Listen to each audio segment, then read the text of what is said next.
Corbet's Corner here on a Tuesday market.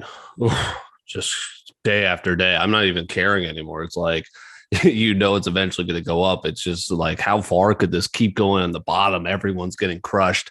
We'll talk in the next edition here, the May edition of Court Trades coming up next week with a special guest, Evan Scales, about how to kind of maneuver the market in these times. I mean, it's crazy. It's almost like basically as bad as coronavirus 2020 dip, various different other dips, insanity. So, but hey, as long as you're not taking credit out, it's fine. It's money you don't need right now.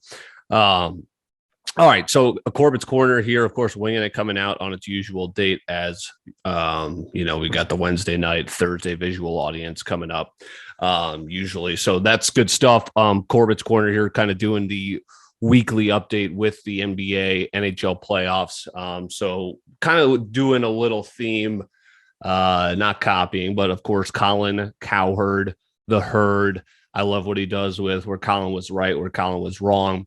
Just a great way to, not many people in the industry do that, is kind of keep themselves accountable and see what's going on from their predictions from last week. So that's what we're going to do, starting in the NBA, where I was wrong. Luka's playing out of his mind right now, extremely well. The Mavs are certainly making it a fight. I knew they would get one in Dallas. Look, Dallas is a tough place to play. Mark Cuban gets that place going up. They've won titles. Luka is one of the best players on the planet, and he's showing it. Chris Paul has the point guard nights, and then he's got nights where, and I can't really blame him, the officiating has been suspect in multiple sports. But Chris Paul fouls out, in a crucial game, pretty important game, and that was the key when he fouled out in game 4. I had a crazy same game parlay. Chris Paul is diming up 6 people. I've got him just to get to 9 assists. He fouls out pretty early on in the fourth quarter with 7 assists. I mean, it's just classic. It's classic.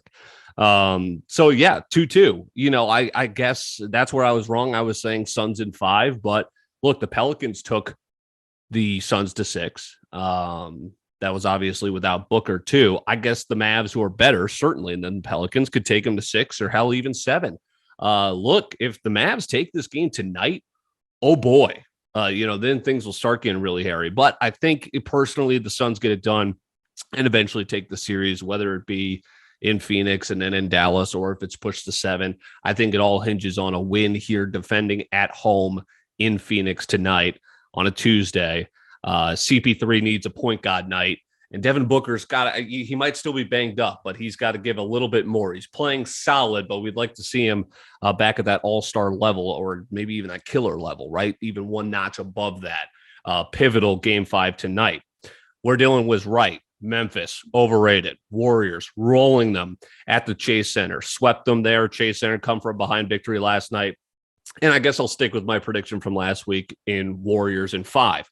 But this Grizzlies without Ja Morant thing is not inconsequential. You've got the best performance defensively of the playoffs last night. They had all that game all but won on the road at the Chase Center. And look, Steph finally got hot towards the end. Dylan Brooks had a brutal game. Jaren Jackson didn't play that well. The defense certainly helps, but then you lose that scorer, which Ja could bring, but sacrifice for defenses. So, look, Ja's probably, I don't know, I would assume he's going to be out, and that actually would cause me to lean that Memphis might take that at home without Ja. I mean, good Lord, that was the best performance, I would say, defensively. I would say overall. I mean, they just looked like they weren't afraid of Golden State at their place. They could have really flipped the series, or at least made it certainly more interesting if they had won last night. But I think, it's just overpowering. The Grizzlies, regular season darlings, Warriors just a bit better. Looking ahead, I think the Warriors don't really match up well with the Suns because, Wiggins, when Thompson's not playing well, and then you have to lean on Andrew Wiggins and Draymond. It's an older shell of itself. It all revolves around Curry. And as you saw, Curry caught fire towards the end of that game last night. They end up pulling it out at home. Do not cover. It was an astronomical spread without Morant. But they were in control of that game throughout. That was an easy, no sweat cover as everyone, their mother was on the Warriors. They were afraid of the number. They're playing team total. They're playing Warriors third quarter. No, it was basically Warriors second half did cash, but it was Memphis controlling that cover against the number throughout the game. Again, the Warriors, I don't think match up well with the Suns. The Suns have three guys they can go to: Paul, Ayton, Booker, who are all stars playing at their best, right? And then Booker and Paul could take it to that next level. DeAndre's just kind of, the guy that's going to impact the game defensively and offensively, but, he's not doing too much offensively, right? But they don't need him to do that. As opposed to the Warriors, where it's literally Steph or die. And so far, it's been great for the Warriors. I mean, they've had a relatively easy path here, and they're probably going to have a relatively easy path to the Western Conference Finals, if you would assume so. They take care of business eventually in the series. And then who knows if that game goes to 7, that series goes to 7 between Dallas and Phoenix, and maybe you catch a break there with some rest. This is a wash, but so to come full circle on that point, say the Suns move on. I think they match up well with the Warriors. I mean, I basically said that was going to be the Western Conference Finals from the beginning of the playoffs. And, the Suns has been my prediction all the way back from January to take down the title. Still confident in the Suns. We'll see how it is tonight. They're so public tonight, but we'll see. Both public sides got it done last night.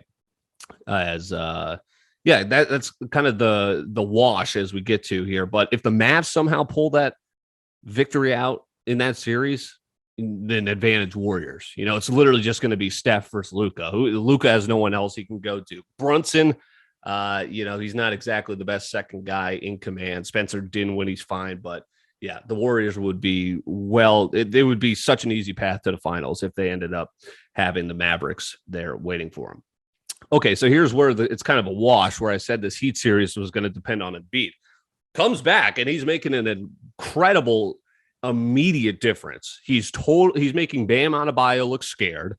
He's impacting offensively, defensively. Jimmy Butler's the best playoff performer right now by far, but he's all alone. Hero's not been playing well. Duncan Robinson has gone missing.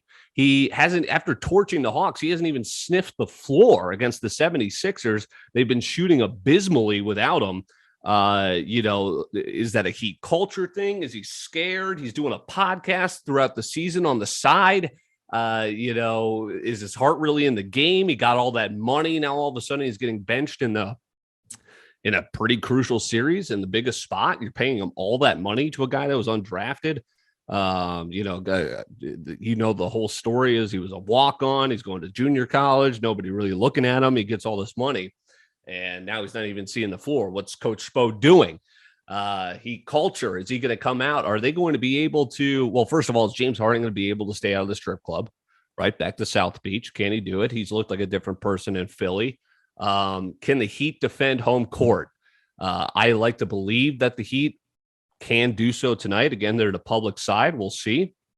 But it's certainly gotten a lot interesting with Embiid back, and the Heat looked like they were going to roll to a sweep. All of a sudden, seemed to be a little bit more on edge after dropping back-to-back games. If Philly steals this one and all of a sudden they're going back to their place, a lot could happen tonight. That's interesting. Last thing here on the NBA playoffs before we flip to the Stanley Cup playoffs, where Dylan was right.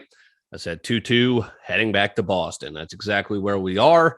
Jason Tatum playing like Jekyll and Hyde, kind of like CP3. He's here one game, he's off the next. Jaylen Brown. Al Horford's getting all the shine from this series, right? But Tatum had a fantastic game last night, and Boston pulls it out. 2-2 coming back to Boston. I think it's going to be the Celtics. Giannis can't do it all by himself. Still no Middleton. We'll see if that status changes as we go throughout the week, as we've got obviously the Heat and 76ers here tonight on a Tuesday, the Suns game 5 with the Mavericks, and then we'll flip back to the other two series for Wednesday evening's festivities. Stanley Cup playoffs have been fantastic. Colorado, we're dealing was right. Totally overwhelming. Sweep the lowly Predators right out of Nashville. And now they get to sit and wait because all these other series are locked at 2 games apiece. It's nuts. The Stanley Cup playoffs has been fantastic. We're also, Dylan was right, Panthers in some trouble. NHL playoffs. I mean, there's still a lot of way to go, right? With all these series being locked, anything can happen tonight and tomorrow night in some pivotal game fives.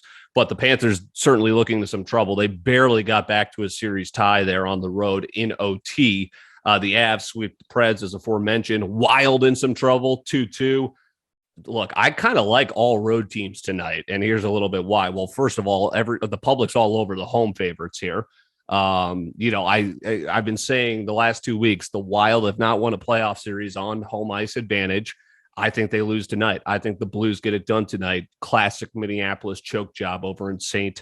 Paul, the Twin Cities choke job, right? Toronto in some trouble, 2-2. You think they're going to get it done at home after they blew a 3-1 lead to the Canadiens last year? I like Tampa tonight. The back-to-back champs certainly looking good. Look, I mean, that's a ball of a series. That's crazy. You've got Austin Matthews, who arguably had the best year on ice, and then you've got arguably the team of the decade in the Lightning, still with so many of those guys that have won the last two cups. And I think they've got Toronto right where they want them, 2-2, as it heads back to Toronto tonight. And I like the Lightning. Edmonton in some trouble, 2-2, back to Edmonton. Connor McDavid, clearly one of the best players on the ice in the NHL. And all of a sudden, I don't think Edmonton likes where they're at, 2-2, heading back home with kind of overhanging. Look, it's almost like they're set up to fail. All the pressure's on them. Kings are playing free. They weren't supposed to be here. They were a surprise team. I like the Kings tonight. And where Dylan was right. Pittsburgh to take the series. 3-1 right now. Shesterkin. Feel bad for him. Dude was probably the best goalie all season long, and now he's got the yips. He's letting in 6 goals. He's letting in 4 goals. Pittsburgh has won a Stanley Cup. They've got Sid the Kid, veteran bunch, veteran coach. Pittsburgh to take that series. They have a commanding 3-1 lead, and I think they get it done. Just what I mentioned, I think all 4 road teams have a chance tonight, and that's where I was like, hey, I was questioning, should I be worried about the Canes? My preseason NHL future, 13-1. They win both at home. Okay, sitting great. I'm thinking, all right, guess we're all set. I did take Boston that first game as kind of like a hedge, so I guess I'm down $25. Now all of a sudden Boston takes both in Boston, and I'm asking again, should I take Boston tonight? Because I'm starting to get a little worried now about the Carolina Hurricanes. Boston, if they win tonight and that's going back to Beantown, see you later. That preseason future, I'll tell you that much. But all Boston has to do is win tonight or in Game 7. That's all of a sudden see a Canes. So I'm a little bit worried recording this here just as we're about to hit noon. And as of right now, I think I'm still just going to hope that the Canes get it done tonight. We'll see. Stars also making me sweat. Shout out Dallas. Dallas having a nice playoff week as Dallas could have had a commanding lead. The Flames came back, got it done, finally showed me something last night. They even up the series. Again, that was my pre-playoffs future bet, plus 700, 7-1. But 2-2 against the Stars, who are a spunky bunch. They're always fighting. They're a defensive team. They're tough at home. And the Flames did get it done. We'll see who gets it done in the series. Wide open in the Stanley Cup playoffs as a bunch of 1 seeds getting taken to at least Game 6. Corbet's Corner here on a Tuesday, winging it out tomorrow night. Core trades next week with special guest Evan Scales. Hey, I crushed Mother's Day, by the way. First time I literally went out of my way other than just getting my name thrown on the card to like pick something out for my mom, boom, mother-in-law. Double dip with my friends at My Custom Heart. I crushed it. I was the talk of the town. It wasn't Mother's Day. It was Dylan's Day because I had such a great gift for both of them. I love the product. I've gotten it for Kelsey now. I've gotten it for all the women in my life. Great stuff. I got some different products this time too. The truffles were fantastic. Got some more jewelry, which is exquisite as always. As long as you use promo code Dylan, DYLAN at checkout. Crazy deal. I mean, they've got exquisite, expensive stuff there, all for you to buy and buy on discount because you were a devotee, a follower here of the Dylan Corbett Podcast Network. So thanks to my friends at My Custom Heart hooking you guys up, promo code Dylan.